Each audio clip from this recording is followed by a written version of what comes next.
G'day everyone, we're right up the back today and we've had some warm weather, but now it's cooled down a little bit, so I thought I'd get some of the summer veg in. And unfortunately I didn't have the curmudgeon camera person with me, so I've already done it all, but I'll talk you through what we actually did.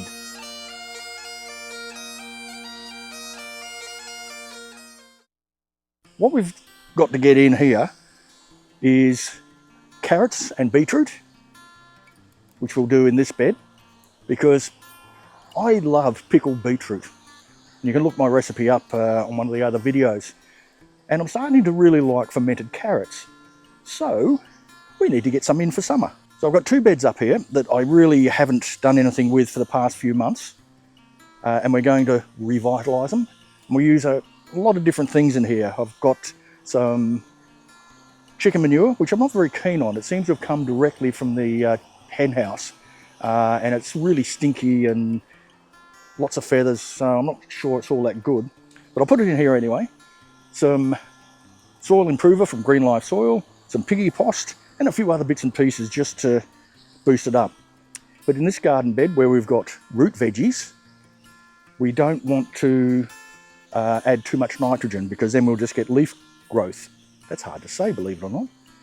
So I'll add a bit of potash to these beds to encourage the growth of the veggie rather than the leaves. And I know a lot of people eat the beetroot leaves, but I've never really bothered. I should, I suppose.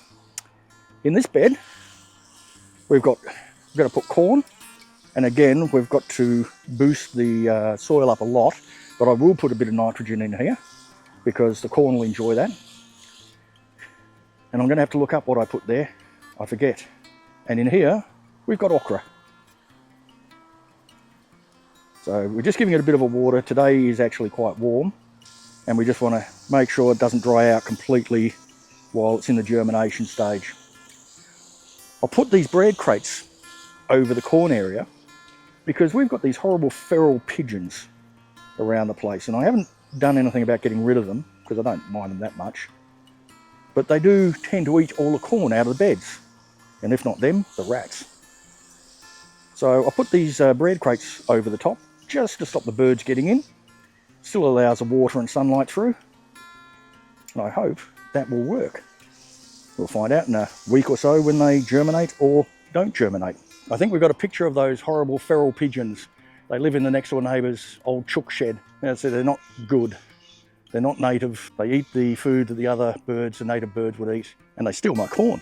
In this large bed, I'm not quite sure what I'm going to put in quite yet. Probably won't do anything for a little while. But here, we've got one of my favourite chilies. This is an orange habanero, and I've taken a few off here for our dinner last night. But that is a really nice chili. And I've got a couple of more that I'm going to put in along here. So we'll just have a bit of a chili bed. As we can see by this, it's been sitting fallow for quite some time. Been too hot and dry to get anything in, so we'll revitalise them with a lot of goodies. So what we're going to do is we're going to create some little grooves in the soil. So that means moving the mulch out the way, dig a little shallow trench, and we'll do the carrots at this end. So it has to be very shallow. We only want to sprinkle some soil over the top just to cover them, and then we'll put the mulch around it, but not over the top, so they germinate properly.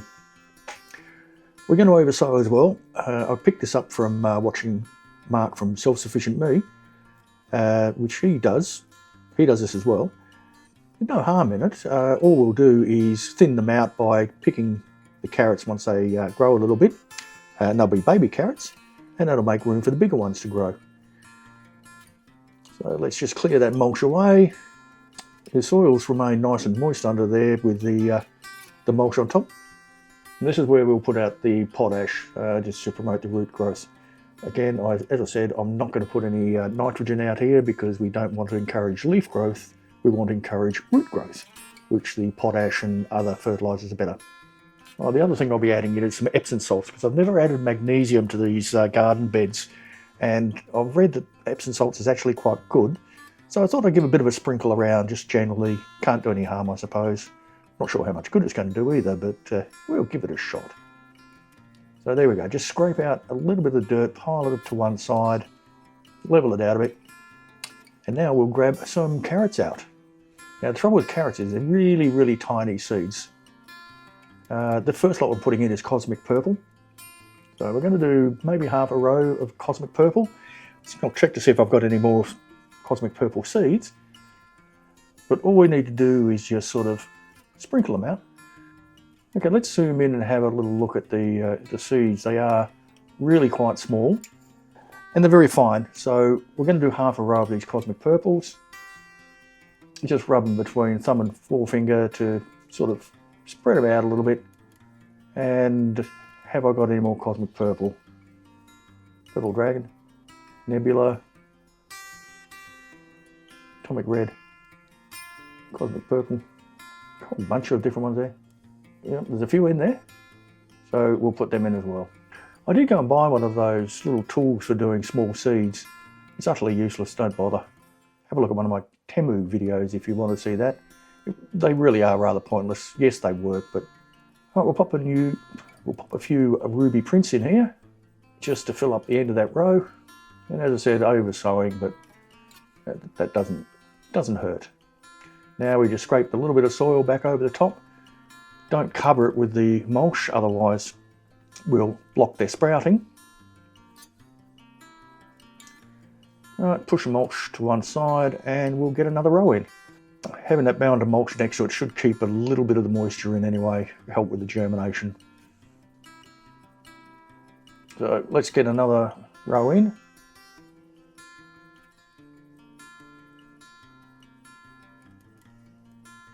All right, so we just clear it away. We'll make another groove into the soil, only 1/4 of an inch deep I would expect.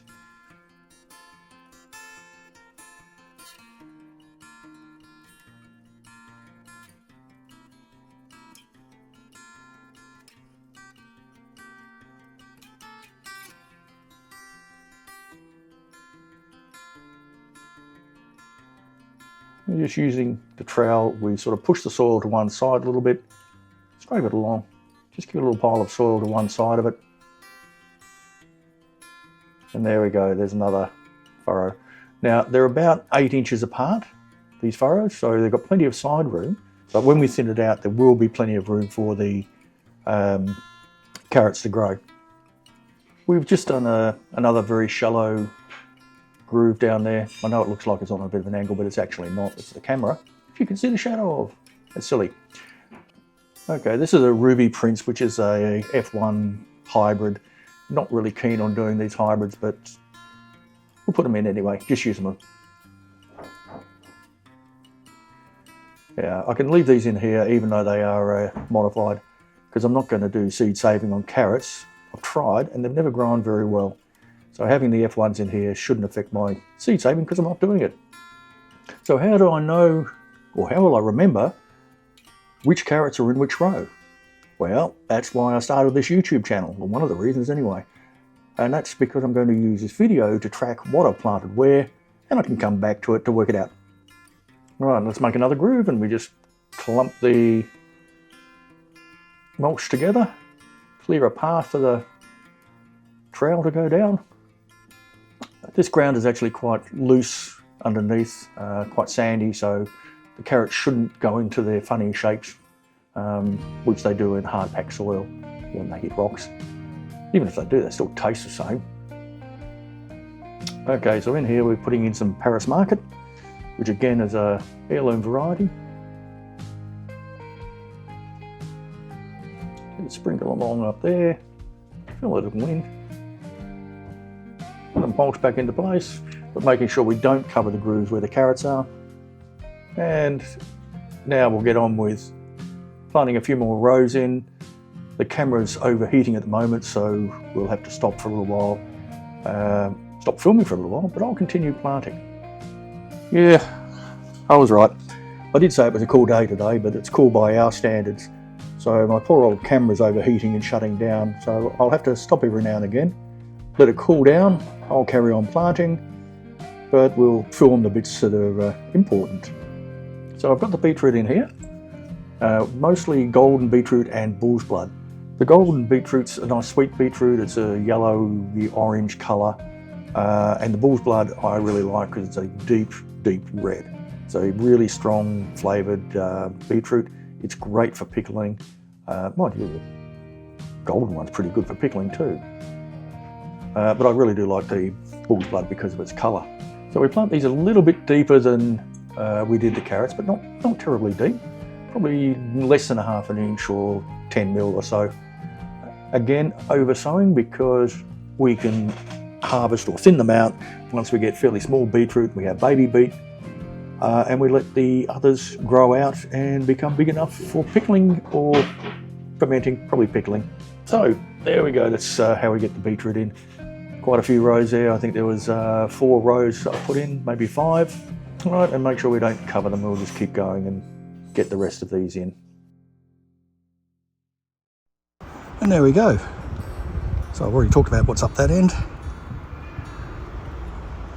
I'll have to rotate this video.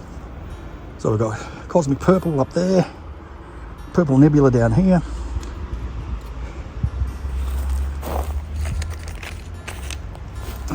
Paris market over there. Got a couple of rows of golden beetroot, as you can see over there. And the rest is bull's blood. And bull's blood's my favourite because it's a really deep red colour, hence the name. So that's the carrots and beetroot for this season. I'll go and water it in, and then we'll fix up the next bed. This is one of my raised beds I'm going to refurbish. And I'm going to put some Epsom salt down,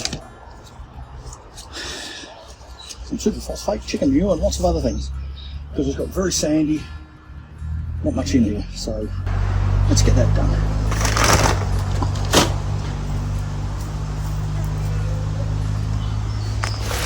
Get some of the weeds out. It's warming up.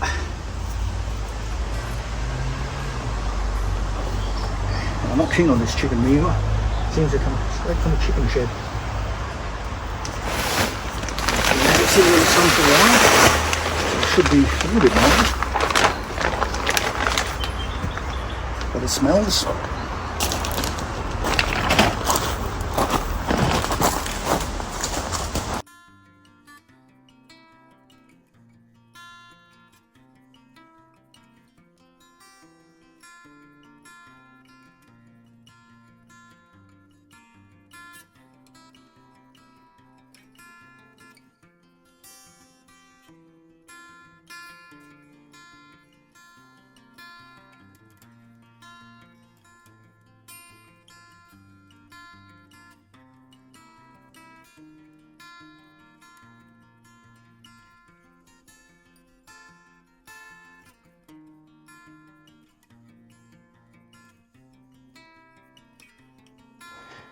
Okay, we're going to use our magic little rotary hoe thingy here, just to dig all that in.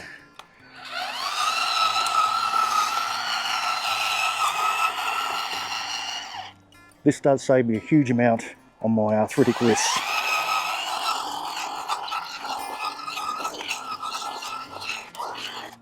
Next time I get raised beds, they'll be this high, so I don't have to kneel down. I'd also point out these are really cheap beds, bought online or from Aldi or whatever, so they're not going to last that long anyway.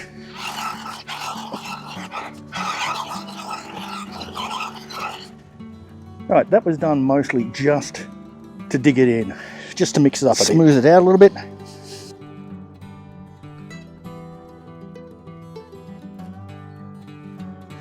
Doesn't have to be perfectly flat.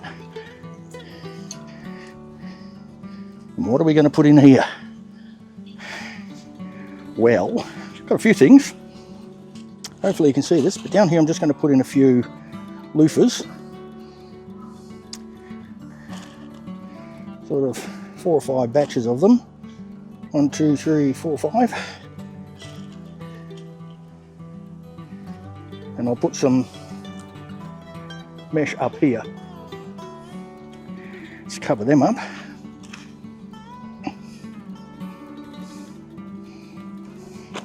With some triple C.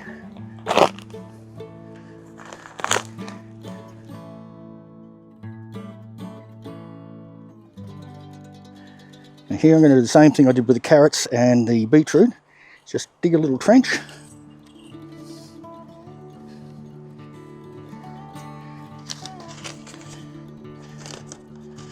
And I'm going to put some daikon in here.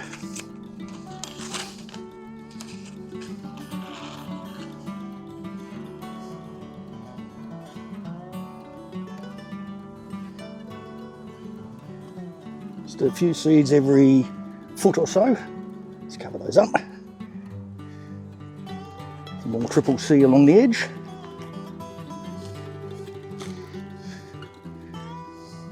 Not covering where the seeds are. Do another little trench. Not too deep.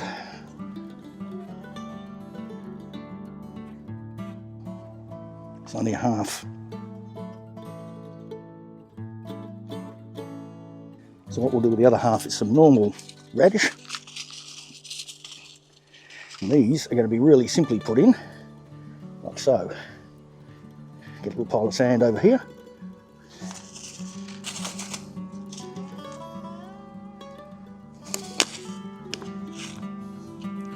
And we shall sprinkle them around,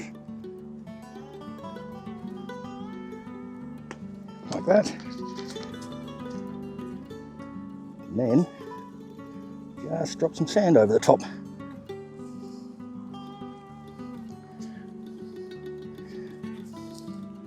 Alright, and hopefully they'll come up in there. Very light sprinkling of mulch over the top, so they can still poke their way through, but something to keep a bit of the moisture in. This one is just LD corn. It's far enough away from the other corn, so it shouldn't cause a bit of too much of a cross-fertilisation issue.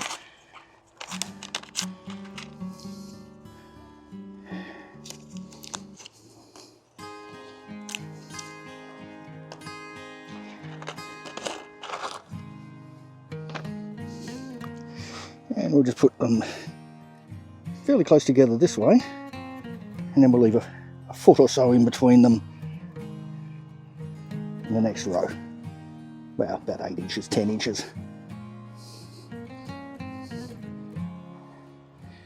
want them fairly close for fertilisation anyway. That and the birds will get a fair few of the seeds. So put a couple extras around.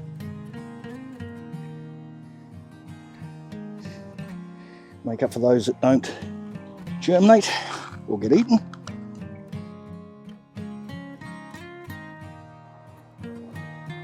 Right, there we go. I'm going to get that very light coating with mulch in a minute. But first of all, we're going to do our three sisters again. I've got some more butternut pumpkin seed.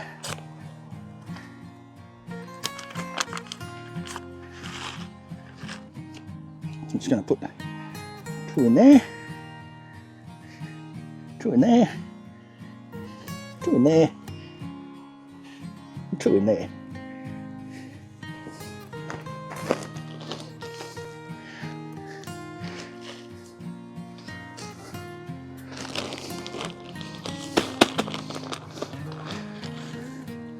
This is just to try and keep a little bit of the moisture in, but not stop the grain from germinating through. The pumpkin will be the real mulch for it. Now, I need to mark this bit as not being planted.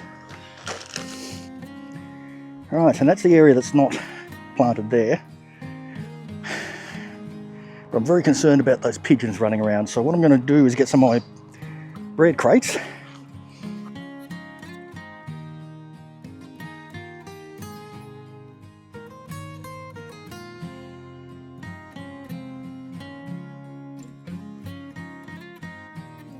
And that should keep those horrible pigeons away. Nothing else in this bed at the moment, but in this corner I'm going to put this really nice habanero chili. I'm going to pick those because I need them for my veggie pickling tonight. So let's just cut them off.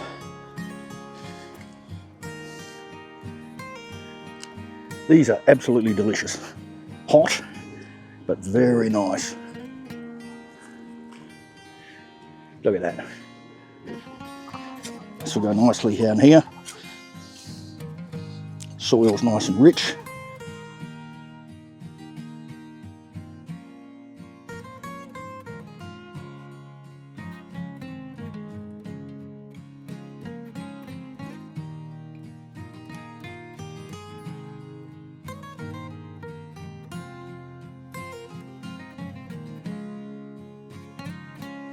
Once I water that in, should be good. And we'll get some mulch around it as well. A little bit of wetter soil and potash.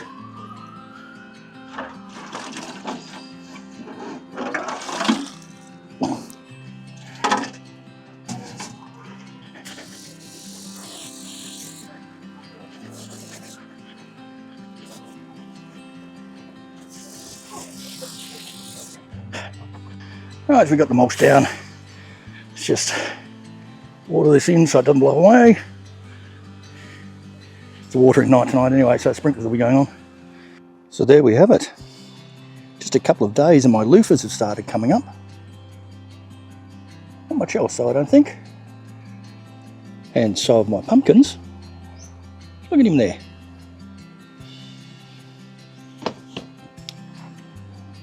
Look at that. Beetroot's just starting to come up. Germinating. No sign of the carrots yet. And this wonderful habanero orange chili going great guns in there. So that'll be a good one. Use our fermented veggies. So there we have it. 2 and a little bit of a bed done. Got a lot more to get out. Got a lot of chilies to harvest too. What do you think? We're going to succeed? Got a few things sprouted already in a couple of days. But in this weather, that's not surprising. It's only going to be about 30, 32 degrees today, so not too bad. I'll give this a bit of a dampening down just to keep the seed beds going okay. Keep the moisture levels up so I don't dry out completely. Let me know what you think. Haven't done much out here for a while, but we've got to start it now. So enjoy life. I'll catch you in the garden.